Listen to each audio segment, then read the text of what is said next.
இனி வரும் காலங்கள்ல தமிழ்நாட்டுல கூட்டணி வச்சாலும் ஆட்சிக்கு வர முடியாது, அதிமுக ஒன்றிணையணும் சொல்லி ஓபிஎஸ் நேத்து கூட பேட்டி கொடுத்துருக்காரு. அவர் கருத்தை சொல்றாரு, அவர் கருத்தை கேளுங்க.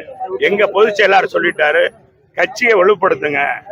பொதுச் செயலாளர் என்ன சொல்றேன், நம்ம கட்சி பலமா இருந்து நிர்வாகம், நீங்க மக்கள் பணியை மட்டும் கவனிங்க, மற்ற பணியை நான் பாத்துக்கிறேன். நீங்க எதுனாலும் அதெல்லாம் ஒண்ணும் கிடையாது. பொதுவா நீங்கள் மக்கள் பணியை பாருங்க, மற்றதை பற்றி கவனிக்க வேண்டாம்.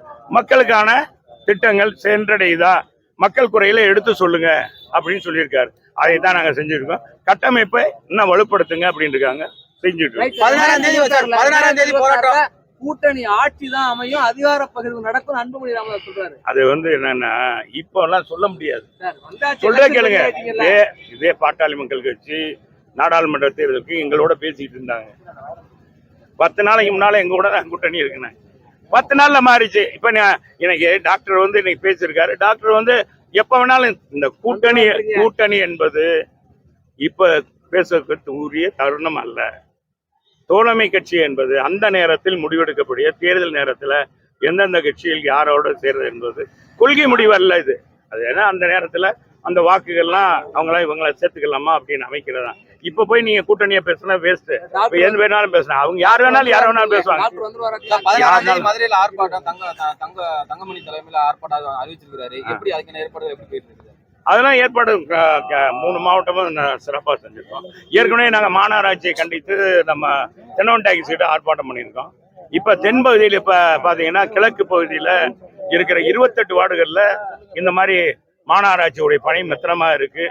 இந்த 100 வார்டுகளுக்கும் கொடுக்குற அந்த குடி தண்ணீர் பற்றாக்குறை அந்த வேலை சரிமுறையில் நடக்கல. அதனால குடிநீர் பற்றாக்குறை ஏற்படுது. அமைச்சர் தான் பெருமான தொகுதிக்கு மூர்த்தி அவர்கள் தான் அமைச்சராக இருக்காரு. அவர் தொகுதியிலே இந்த மாதிரி இருக்கு அப்படின்றதுக்காக தான் அது இது பண்ணிருக்காங்க. 234 தொகுதினா 4 தொகுதி 34 சேர்த்து தானே 234. இங்கேயும் வருவாரு, தொகுதியா வருவாரு, நீங்க பாக்கலாம். வீட ஃபுல்லா ஆற்றணும்னு சொல்லி நீதிமன்ற உத்தரவு போட்டு கலெக்டர் ஆற்றணும்.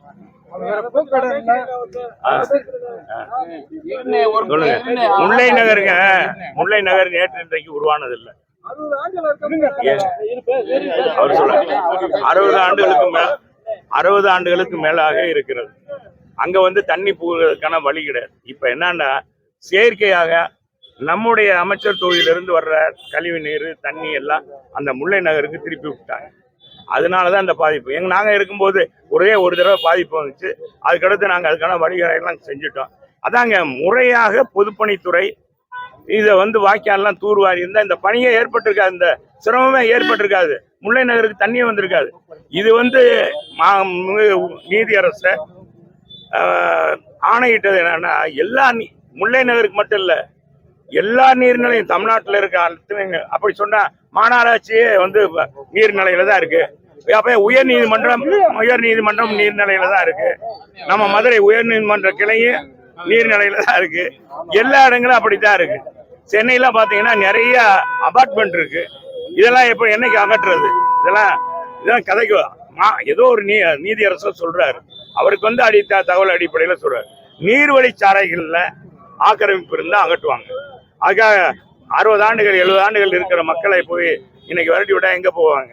வீடு கட்டி அவங்க கார்பரேஷன் வரி கட்டுறாங்க, மின்சார கட்டணங்க மின்சாரத்துக்கு எடுத்திருக்காங்க, குடிநீர் வரி கட்டுறாங்க, எல்லா வரியும் கட்டுறாங்க. அவங்கள போய் காலி பண்ணு அரசாங்கம் சொல்லியிருக்கு. இது உயர் நீதிமன்றம் சொல்லியிருக்குன்னா அது உயர் நீதிமன்றம் முல்லை நகருக்கு மட்டும் சொல்லல, மதுரையில் இருக்க எல்லா இடங்களுக்கும் முதல்ல உயர் நீதிமன்றத்தை அகற்றணும். அப்படி செய்யணும்னா அது நீர்நிலையில தான் இருக்கு. அப்படி இல்லை, ஒரு இதுக்கு சொல்றாங்க. நீதியரசர் என்ன சொல்றாரு, அந்த நீர்வழிச்சாலையில் இருக்கிற குடியிருப்புகள் தான் இது, நீர்வழிச்சாலை இல்லை. அதனால